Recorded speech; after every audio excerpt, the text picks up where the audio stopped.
추수가 끝나자 마을 서당의 훈장님도 바빠졌습니다. 훈장님은 치부책을 펼쳐놓고 학동들의 학비가 제대로 들어왔는지 꼼꼼히 점검을 하고 있었지요. 덕팔아, 너는 남아서 나랑 이야기 좀 하자. 훈장님의 말에 부잣집 아들 갑수는 미리 눈치를 채고 덕팔이에게 핀잔을 주었습니다. 아이고 또 덕팔이 너냐? 그러니까 사람이 주제를 알아야지 네가 무슨 글 공부를 한다고. 이후 학동들이 우르르 서당을 빠져나가는데 오직 덕팔이만이 서당에 남아 훈장님과 마주하였습니다. 15 나이의 덕팔이었지만 훈장님과 마주한 덕팔이의 눈빛은 얼음보다도 무거운 짐을 짊어진 듯 했지요. 훈장님, 저희 집 사정을 아시다시피 어머니가 밤새 바느질을 하셔도 아버지 약값 대기도 빠듯해서. 그만. 내 어머니도 사람이 낯짝이 있지 그래. 남들은 학비를 꼬박꼬박 내는데 너는 달마다 밀리니 내가 사정을 봐주는 것도 한계가 있지 않겠냐잉. 훈장님의 목소리가 높아지자 덕팔이는 눈물이 핑 돌았습니다. 참말로 죄송하구만요. 제가 어머니께 다시 말씀드리겠습니다. 훈장님의 훈계를 더는 견디지 못한 덕팔이는 자리를 박차고 나와 서당 밖으로 도망치듯 나갔습니다. 그는 한참을 달려 우물가에 도착하고는 우물물로 세수를 하여 눈물을 감춘 후 크게 숨을 내쉬었지요. 우물가에서 얼굴을 추스르고 덕팔이는 천천히 집으로 발길을 옮겼습니다. 덕팔이가 집에 도착을 하여 문을 열고 들어서자 싸늘한 공기가 그를 맞이했지요. 어머니는 오늘도 품싸기를 나가셨나 보구마잉. 덕팔이 조용히 중얼거리며 방문을 열자 안쪽 방에는 아버지가 반쯤 누운 채로 벽에 기대고 있었습니다. 벌써 반년째 병상에 누워있는 아버지의 모습은 덕팔이의 마음을 아프게 했지요. 아버지, 저 왔구만요. 그래, 서당에는 잘 다녀왔느냐? 잘 다녀왔냐는 아버지의 평범한 질문의 대답이 덕팔이의 목구멍에서 막혀 나오지를 않았습니다. 덕팔이는 입을 열려다 이내 고개를 숙이고 대신 아버지의 다리를 주무르기 시작했지요. 덕팔아 우째 그러냐잉? 서당에서 훈장님 깨고 혼이라도 나버렸다냐? 아니구만요. 그런 거. 덕팔이가 작은 목소리로 대답하자 아버지는 모든 것을 눈치챈 듯 고개를 떨구며 한숨을 내쉬었습니다. 미안하다잉 덕팔아. 내 병만 아니었으면 너가 서당 학비를 걱정할 필요가 없었을 텐디. 내 참말로 미안하다. 덕팔이는 고개를 들지 않은 채 억지로 밝은 목소리를 내며 자리에서 일어났습니다. 아버지, 저 산에 좀 다녀오겠습니다. 나무랑 솔잎이랑 해서 좀 오겠습니다요. 덕팔이는 밖으로 나가며 주먹을 꽉 쥐었습니다. 아버지의 미안해하는 얼굴과 서당에서의 일이 머릿속에서 떠나지 않았지만 덕팔이는 이를 악물고 산길로 향했지요. 다음 날 아침, 덕팔이는 일찍 일어나 아버지의 약을 챙기고 부엌에서 조용히 아궁이를 정리하고 있었습니다. 어제 산에서 가져온 솔잎은 잘 말라 불쏘시개로 쓰기에 딱 좋았지요. 하지만 덕팔이 서당에 갈 시간이 이미 지났음에도 부엌에 있는 모습을 보고 이상하게 느낀 어머니가 물었습니다. 덕팔아, 니 지금 여기에서 뭐하냐잉? 서당에 갈 시간 아니냐? 어머니, 오늘부터는 서당에 안 가려고요. 차라리 어머니가 품삯실 나갈 때 아버지 옆에서 도와드리는 것이 낫기도 하고 저도 인자 나이가 15인디. 공부보다는 집안 살림에 보탬이 되는 것이 낫지 않겠습니까? 덕팔아, 서당에서 무슨 일이 있었던 것이냐? 덕팔이는 고개를 숙이고 입을 꾹 다물었지만 그의 어머니는 그가 말을 하지 않아도 모든 것을 알 수 있을 것만 같았습니다. 덕팔아, 글 공부가 말이오. 인생의 전부는 아니다잉. 거시기 내 참말로 미안하구만. 따뜻한 어머니의 목소리는 점차 갈라지기 시작했고 그녀는 덕팔이의 어깨를 꼭 붙들며 더 이상 말을 잇지 못했지요. 덕팔이는 그런 어머니의 손을 잡고 조용히 말했습니다. 저는 참말로 괜찮으니까 어머니도 너무 걱정하지 마시라니까요. 저는 솔잎 더 가지고 올랍니다. 어머니는 덕팔이의 결연한 모습을 보며 조용히 고개를 끄덕였습니다. 그러나 그녀의 눈에서는 덕팔이에 대한 미안한 마음의 눈물이 흘러내렸지요. 다음 날이 되고 덕팔이는 어떻게 해서 조금이라도 돈을 벌어 집안 살림에 도움이 될까 궁리를 한 끝에 산에서 진흙을 퍼와 마을 장터에 자리를 잡고 작은 화덕을 만들었습니다. 자, 여기에 솔잎을 깔고 고구마를 구워 팔면 이 추운 날씨에 분명히 사 먹으려는 사람들이 있을 것이구만. 덕팔이는 혼잣말을 하며 화덕을 세심하게 손을 봤습니다. 그리고는 화덕에 솔잎을 얹고 마른 가지를 넣어 불을 지피자 금세 연기가 피어올랐지요. 아야, 니 지금 여기서 뭐를 하려고 불을 피우고 있냐잉? 군고구마 팔고 있구만요. 거 따뜻하고 달콤한 고구마 좀 드셔보시라니까요.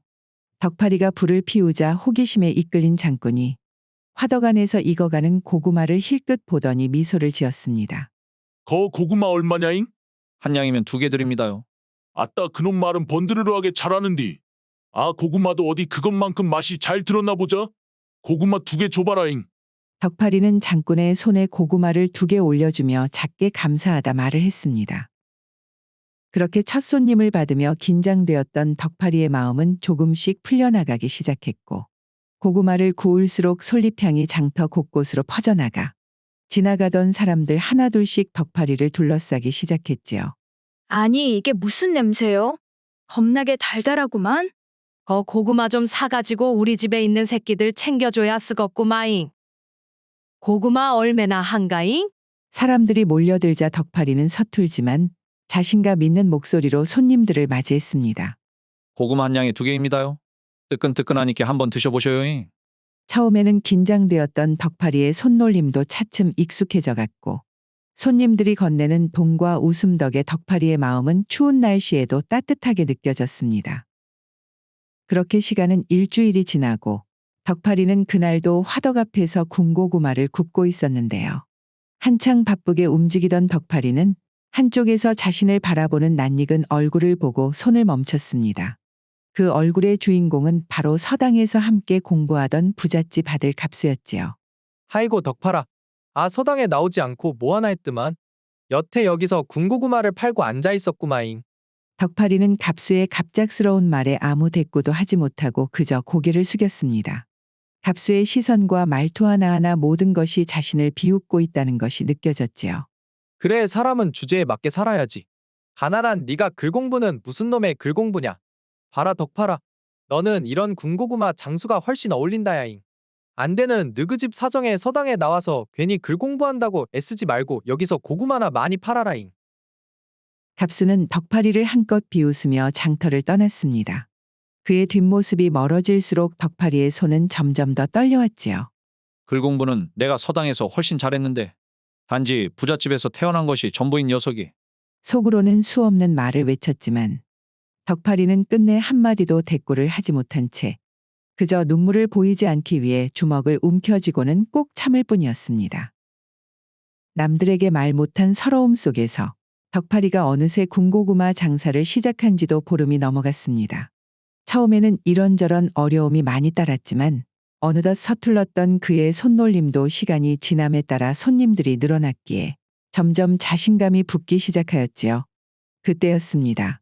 장터 앞에서 가마 한 대가 천천히 지나가다 그의 화덕 앞에 멈춰서더니 그 가마를 끌던 가마꾼이 덕파리를 향해 다가왔는데요.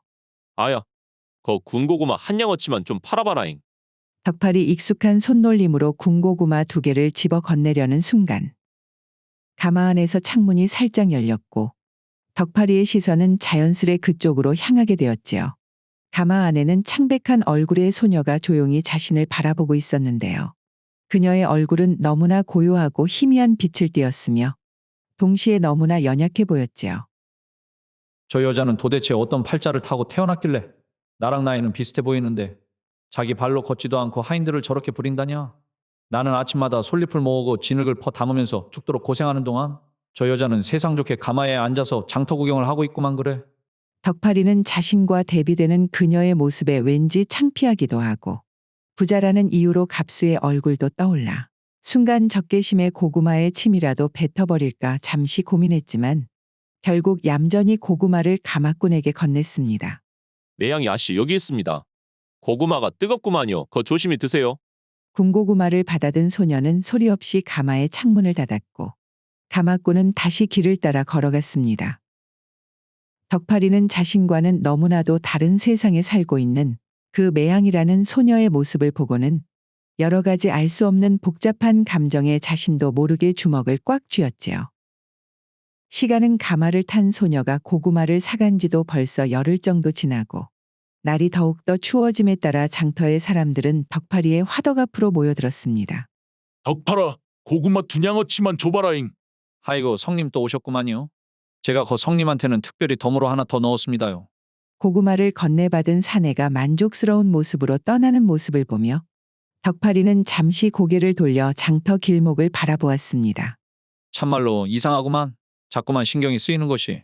열흘 전 가마 속의 소녀를 만난 이후 그녀는 더 이상 나타나지 않았지만 덕파리는 일을 하다가도 자꾸만 그녀의 얼굴이 떠오르고 자신도 모르게 장터의 길목을 바라보는 게 습관이 되었습니다.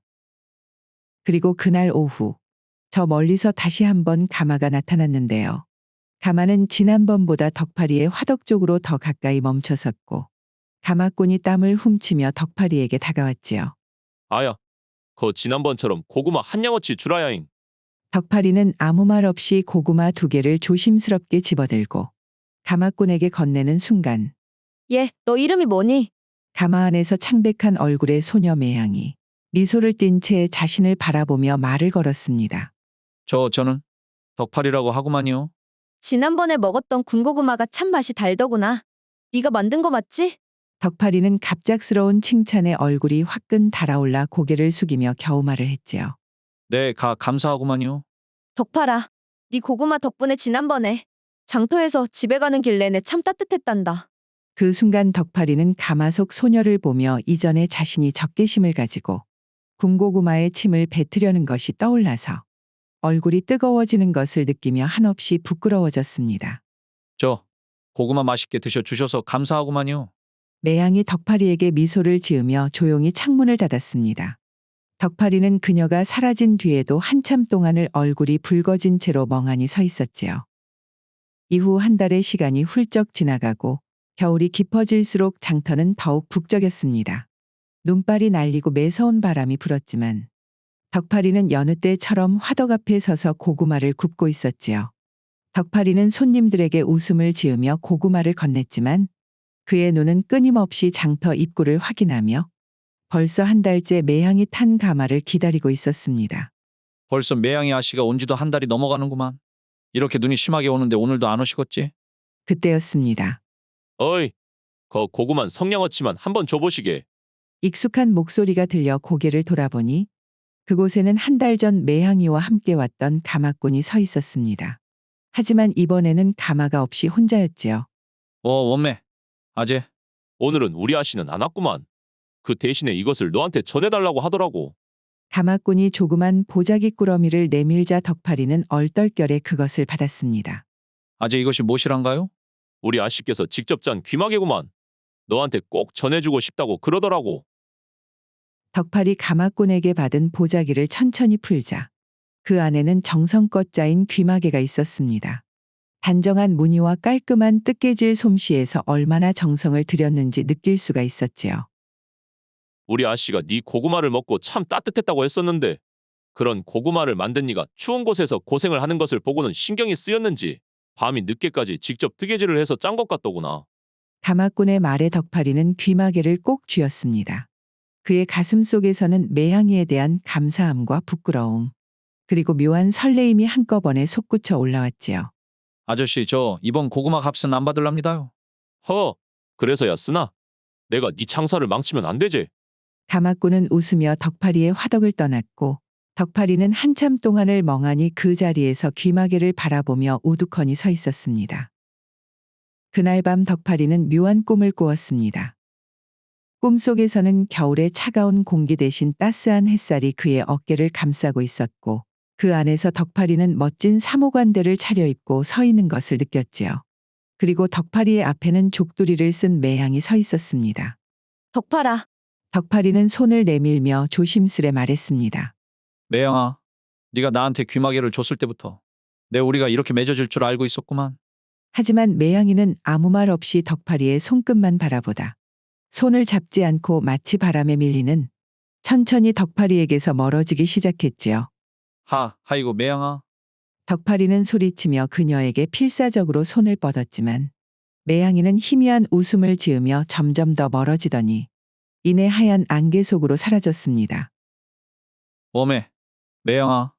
덕파리가 땀에 젖은 채로 눈을 떴을 때는 방 안은 어둠에 잠겨 있었고 겨울바람은 계속해서 창을 흔들고 있었으며 덕파리의 손은 여전히 허공을 붙잡고 있었지요. 그날 이후 덕파리는 눈이 오든 비가 오든 거르지 않고 장터에 나가 군고구마를 팔며 애타게 매양이의 가마를 기다렸습니다. 이번에 가마가 오면 내가 직접 고구마를 매양 아씨에게 건네줘야겠구만. 거 귀마개 덕분에 추운 겨울에 고생하지 않고 참말로 따뜻하게 일할 수 있었다고. 이 말을 꼭 전달을 해야 쓰겠어. 하지만 그런 덕파리의 기다림에도 불구하고 장날이 몇 번이나 돌아왔지만 매양의 가마는 끝내 나타나지 않았습니다. 이후 추위는 완전히 물러나지 않았지만 입춘이 지나고 장터에는 봄 기운이 살짝 감돌기 시작하였습니다. 덕파리는 여느 때처럼 화덕 앞에서 군 고구마를 굽고 있었지만 오늘따라 그의 손은 느릿했고 정신은 어딘가 다른 곳에 팔려있는 사람처럼 보였지요. 오늘도 가마를 기다리고 있는 것이냐? 덕파리가 익숙한 목소리의 고개를 들어보자 화덕 옆에는 가마꾼이 미소를 지으며 서 있었습니다. 아이고 아재. 고구마 사러 오셨습니까요? 오늘은 말이다. 고구마는 되었고 너 막걸리는 마실 줄 아냐잉? 마침 내가 오늘 쉬는 날이구만. 덕파리는 화덕을 정리하고 가마꾼을 따라 장터 주막으로 들어섰습니다. 가마꾼이 자리를 잡고 앉자 막걸리 한 잔을 따라 덕파리에게 건네었지요. 자 받아라잉. 너도 엄연한 장사꾼인데 술 한 잔은 할 줄 알아야지. 덕파리 머뭇거리며 잔을 받고는 용기를 내어 막걸리 한 모금을 마셨습니다. 아이고 겁나게 쓰구만요. 처음에는 다 그런 것이구만. 가마꾼과의 술잔이 몇 번을 더 오가자 덕파리는 마침내 용기를 내어 물었습니다. 그런데 아재. 매양 아씨는 더 이상 장터에 오시지 않는 겁니까요? 덕파리의 질문을 기다렸다는 듯이 가마꾼은 한숨을 푹 내쉬더니 조용히 말을 꺼내기 시작했는데요. 매양 아씨는 이 마을에서 가장 부자인 조대감의 손녀로 하나뿐이 손녀였구만. 매양 아씨의 아버지는 무관으로 일찍이 전쟁에 참전하셨었는데 그 전장에서 전사를 하셨다네. 그리고 남편의 유고를 받아든 아씨의 어머니는 그 충격에 식음을 전폐했고 이후 몇 달을 버티다가 남편을 따라가셨구만. 거기다가 말이오. 매양 아씨는 어릴 적부터 소아마비를 앓고 있어서 혼자 걷는 것조차 힘들었단다. 그래서 아씨께서 항상 가마를 타고 다니셨단가요? 그랬구만. 그 순간 가마꾼의 눈에 눈물이 맺혔습니다. 그리고 그는 담담한 목소리로 말을 이었는데요. 그런디 그렇지 않아도 몸이 약한 매양 아씨가 해변까지 덮쳐버렸지 뭐냐. 지난 대설 때 말이오. 아씨가 결국에 자기 부모님 따라서 길을 떠나버리셨구만.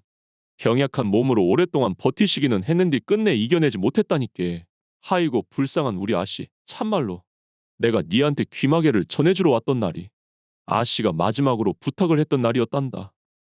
그 말에 덕파리는 가슴이 무너지는 듯했습니다. 눈앞에는 매양의 창백한 얼굴과 조용한 미소가 순간 떠올랐으며 그리고 그가 받은 귀마개까지 모든 것이 복잡한 감정으로 바뀌면서 눈물로 쏟아져 나왔지요. 다음 날 아침 차가운 바람이 나뭇가지를 흔드는 가운데 덕파리는 이제 고구마 장사를 접기 위해서 화덕을 치우고 있었습니다. 그리고 집으로 발걸음을 옮기려는 찰나 장터 입구에서 걸어오는 가마꾼의 모습이 눈에 들어왔지요. 덕파라. 아재. 오셨습니까요? 가마꾼의 얼굴은 왠지 평소보다 훨씬 더 진지해 보였습니다. 너 말이오. 그 아씨의 묘를 찾아가 볼 생각이 없느냐잉. 덕파리는 잠시 망설였지만 곧 고개를 끄덕이며 대답했습니다. 가겠습니다요. 그래도 한 번은 아씨께 인사를 드려야 할 것 같구만요. 가마꾼과 함께 산길을 오르며 덕파리는 말없이 조용히 걸었습니다. 길은 고요했지만 덕파리의 마음은 말로 다할 수 없는 감정으로 가득했지요. 이윽고 묘지에 도착하자 덕파리는 말없이 매양의 묘 앞에 섰습니다. 매양의 묘는 작은 나무 아래 자리를 잡고 있었고 묘비에는 그녀의 이름과 짧은 생애를 보여주는 글귀가 새겨져 있었지요. 여기가 아씨가 잠든 곳이구만. 덕파리는 매양의 묘를 보고는 한참을 망설이더니 이내 다가가 마음을 가다듬고 말을 하기 시작했습니다. 매양 아씨. 저 덕팔입니다. 저에게 주신 귀마개 덕분에 이번 겨울을 따뜻하게 보낼 수 있었구만요. 아씨와 만난 것은 비록 너무나도 짧은 시간이었지만 저는 앞으로도 아씨를 잊지 않을 겁니다요. 그리고는 덕파리는 품에서 고구마를 꺼내 묘비 앞에 조심스럽게 놓았지요. 아씨 부디 그곳에서도 따뜻하시기를 바라겠습니다. 가마꾼은 덕팔의 어깨를 가만히 다독이며 말을 했습니다. 아씨도 분명 네가 이렇게 찾아와줬다는 것을 알면 좋아하실 게다. 이후 산을 내려오는 길, 덕파리는 머릿속에서 수많은 생각이 떠올랐습니다. 매양이와 처음 만났던 날 그녀가 보여준 미소, 그리고 마지막으로 건넨 귀마개의 따뜻함까지. 그날 덕파리는 겨울이 물러감과 동시에 짧디 짧은 자신의 첫사랑 역시 끝나감을 비로소 실감할 수 있었습니다. 오늘의 고전여행 이야기는 이것으로 마치겠습니다. 오늘도 부족하지만 긴 영상 봐주신 여러분들께 감사드리며 항상 가정의 평안이 깃들기를 바라겠습니다. 그럼 저는 다음 영상으로 다시 찾아뵙겠습니다. 감사합니다.